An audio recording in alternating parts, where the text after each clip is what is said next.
हमें सद्गुरु की जरूरत क्यों है?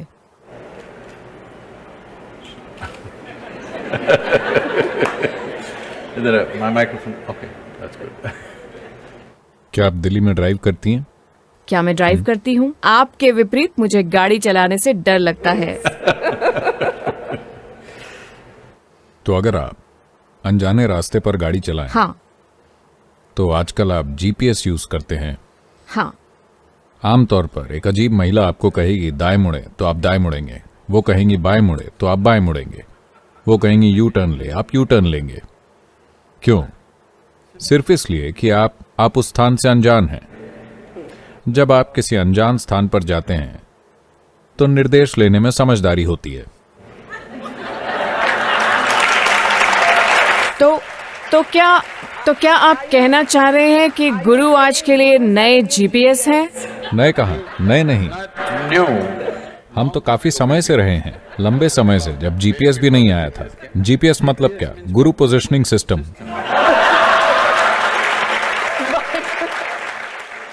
आप ऐसा क्यों मानते हैं कि सांसारिक और आध्यात्मिक साथ रह सकते हैं?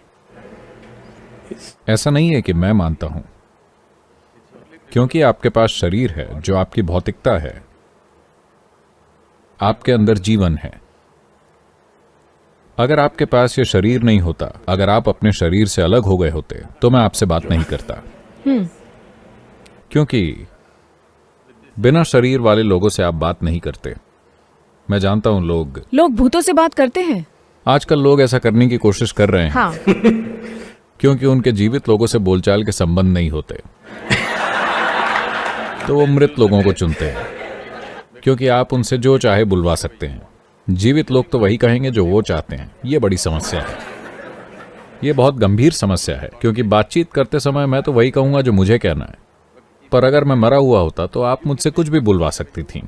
अगर आपकी इनर इंजीनियरिंग की टेक्नोलॉजी, जिसके बारे में हम जल्द ही बात करेंगे, हम सभी के पास खुद से वो आंतरिक शक्ति ढूंढने के लिए मौजूद है, सद्गुरु, तो क्या इसका मतलब ये कि नास्तिक, अनीश्वरवादी और संशयवादी भी आध्यात्मिकता को अपना सकते हैं?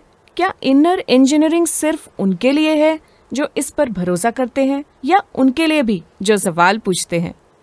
देखिए, आप नास्तिकों, अनीश्वरवादी और संशयवादियों को एक साथ रख रही हैं। ये वर्गीकरण गलत है। आस्तिक और नास्तिक एक साथ हैं, वो एक तरह के हैं, क्योंकि दोनों के पास निश्चितता है। दोनों कुछ ऐसा मानते हैं जो वो नहीं जानते। दोनों ही इसे स्वीकारने के लिए इतने ईमानदार नहीं हैं कि उन्हें नहीं पता। हाँ। ये एक बड़ी समस्या है। एक बड़ी समस्या ये है कि लोग अभी भी इतने स्पष्ट नहीं हैं कि वो कह सकें जो मुझे पता है मैं जानता हूं, जो मुझे नहीं पता वो मैं नहीं जानता, क्योंकि उन्हें मैं नहीं जानता कि गहराई का एहसास नहीं है। मैं नहीं जानता ही जानने की इच्छा का आधार है, जानने की जिज्ञासा और संभावना के होने का आधार है। जिस पल आप मैं नहीं जानता को खत्म कर दें, आप जानने की सभी संभावनाओं को खत्म कर देंगे। तो ये आस्तिक और नास्तिक, ये दोनों अलग नहीं हैं, ये एक ही नाम में हैं, बस अलग होने का दिखावा कर रहे हैं। एक सकारात्मक रूप से मानता है और दूसरा नकारात्मक रूप से, पर दोनों कुछ ऐसा मानते हैं जो वो नहीं जानते। देश में एक मशहूर इंसान है जो कहते रहते हैं कि वो नास्तिक हैं। वो एक दिन मेरे पास आए, किसी ने मुझे उनसे अभी अभी मिलवाया था। मैंने कहा नमस्ते। वो कहते हैं आपको पता है मैं मानता हूं कि भगवान नहीं होते। मैंने कहा मैं तो ये भी नहीं मानता। क्या आप जावेद अख्तर की बात कर रहे हैं? मैं नहीं कह रहा। ये एक अच्छी नकल थी, तो अंदाजा लगाना इतना मुश्किल भी नहीं था। मैं नाम नहीं ले रहा, मैं कह रहा हूं बात यह है कि आप भी किसी चीज को मान ही रहे हैं, आप ये समझ नहीं रहे। हाँ। ये बहुत जरूरी है कि हम जीवन के साथ बिल्कुल स्पष्ट और ईमानदार हों। जो मुझे पता है वो मैं जानता हूं, जो मुझे नहीं पता वो मैं नहीं जानता। अगर आप बस इतना कर लें, और अगर आप अपने आसपास की हर चीज पर बारीकी से ध्यान दें, तो आप देखेंगे कि विज्ञान की इतनी खोज के बाद भी हम एक एटम या एक अणु को भी पूरी तरह से नहीं जानते। ये तथ्य है, ये फैक्ट है। तो सद्गुरु, ऐसा क्या है जो आप जानते हैं? क्यों लाखों लोग आपके भक्त बन गए हैं? मैं क्या जानता हूं? मैं कुछ नहीं जानता। इसके अलावा मैं जीवन के इस अंश को शुरुआत से शिखर तक जानता हूं। इस जीवन के बारे में मुझे जो जानने की जरूरत है वो सब जानता हूं, और मैं देखता हूं कि अगर गहराई से देखें तो हर दूसरा जीवन भी वास्तव में इसके जैसा ही है। तो इस संदर्भ में, क्योंकि आज आधुनिक विज्ञान भी ये कह रहा है, एक सिद्धांत है जो विकसित हो रहा है जिसे कंस्ट्रक्शनल थियोरी कहा जाता है। वो ये कह रहे हैं कि चाहे वो अमीबा हो, कीड़ा हो, केंचुआ हो, पक्षी हो, एक जानवर हो, एक हाथी हो, आप या मैं या पूरा ब्रह्मांड, मौलिक डिजाइन एक ही है। ये केवल एक ही डिजाइन की जटिलताओं और विविधताओं का सवाल है। तो ये कुछ ऐसा है जो योग विज्ञान हमेशा से कहता आ रहा है कि अगर आप अणु को जानते हैं तो आप ब्रह्मांड को जानते हैं, क्योंकि मौलिक डिजाइन एक ही है। यह सिर्फ जो हो रहा है उसकी जटिलता और विविधता का सवाल है। तो मूलतः अगर आप जीवन के इस अंश को जानते हैं तो आप परिणाम स्वरूप सब कुछ जानते हैं। पर जब आप जीवन के इस अंश की बात करते हैं तो क्या आपका मतलब खुद से है या इस क्षण से है? जीवन के इस अंश से आपका क्या मतलब है? आप जीवन का एक अंश हैं, है ना? आप जीवन हैं या मीडिया हैं? क्या वो एक दूसरे से अलग है? नहीं, मैं इसलिए पूछ रहा हूं क्योंकि लोगों के पास मीडियम होते हैं। मुझे उम्मीद है कि मैं हार्ड मास वाली इंसान हूँ, जब तक कोई बेहतर नहीं जानता हो। हार्ड मास तो आपने इकट्ठा किया है, हाँ, है ना? हाँ। आप जिसे मेरा हार्ड मास कहते हैं वो आपने धीरे धीरे समय के साथ इकट्ठा किया है।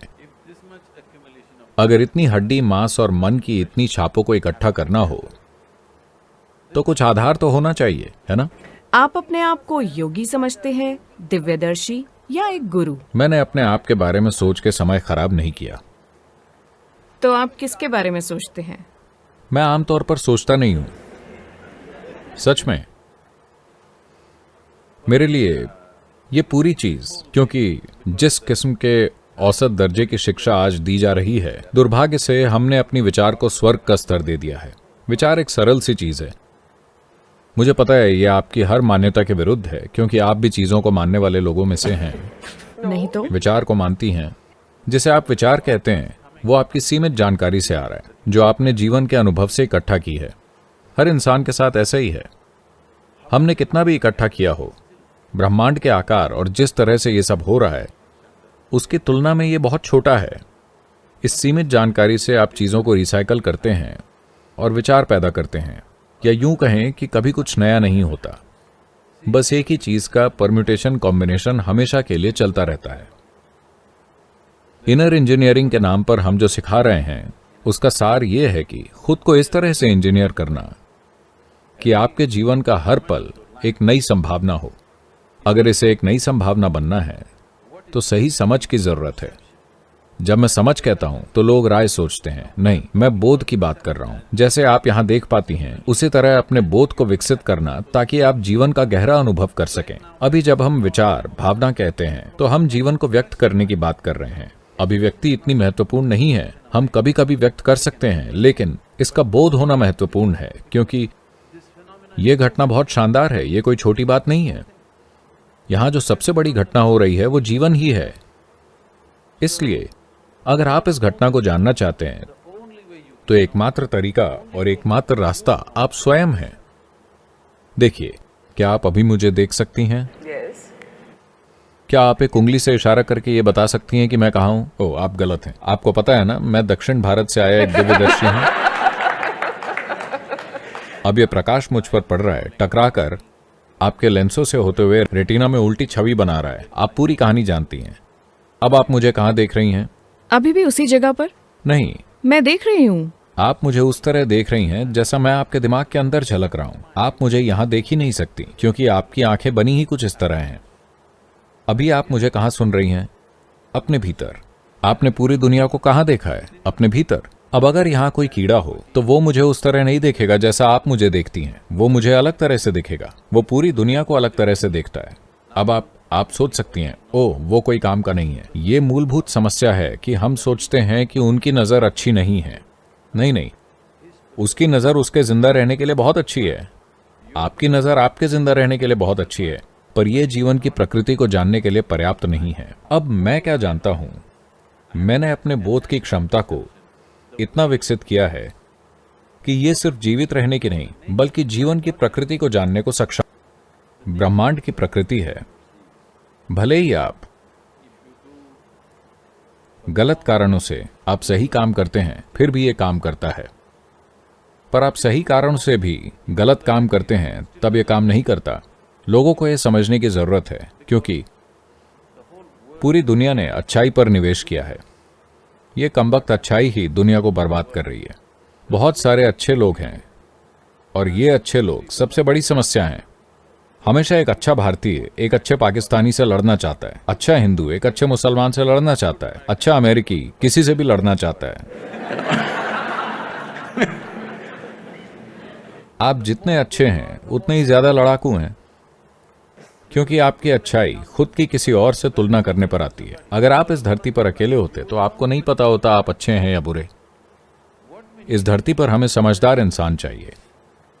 हम थोड़ी और समझ के साथ रह सकते हैं, ये तो तय है। जीवन के हर पहलू में इंजीनियरिंग का मतलब है आप इस भवन को किसी भी तरह से बना सकते थे, पर हर पल आपको ऊपर देखना पड़ता कि कभी ये सिर पर ना गिर जाए। दरअसल इंजीनियरिंग का मतलब है कि आपने इसे समझदारी के साथ बनाया है ताकि ये टिका रहे और हमें चिंता न करनी पड़े। इसी तरह इनर इंजीनियरिंग का मतलब है कि आपने खुद को इस तरह इंजीनियर किया है कि आप जीवन की प्रक्रिया से बेचैन हुए बिना गुजर सकें। मेरे साथ क्या होगा इसकी चिंता नहीं होगी, क्योंकि आपने खुद को अच्छे से इंजीनियर किया है। आपके आसपास जो कुछ भी हो, आप अपने अंदर समान भाव से रहेंगे। तो जब भी मैं कोई मेगा प्रोजेक्ट लॉन्च करता हूं, वो कहते हैं सदगुरु अगर ये काम नहीं किया तो? काम नहीं किया तो क्या? मैं जो सब भी कर रहा हूं, अगर कुछ भी काम नहीं किया तो भी मैं आनंद से मरूंगा, इसकी गारंटी है। मैं चाहता हूं कि हर मनुष्य के लिए यह गारंटी बनी रहे, ताकि वो अपना जीवन दुखी होने के डर के बिना जी सके। इस समय ये देखने की बजाय कि दुख दर्द को कैसे हटाया जाए, लोग उसे रोमांचक बनाने में बिजी हैं। जिस पल आप दुख दर्द को रोमांचक बनाते हैं, ये बहुत साफ हो जाता है कि आप मनुष्य की खुशहाली में रुचि नहीं रखते, आपको ड्रामा पसंद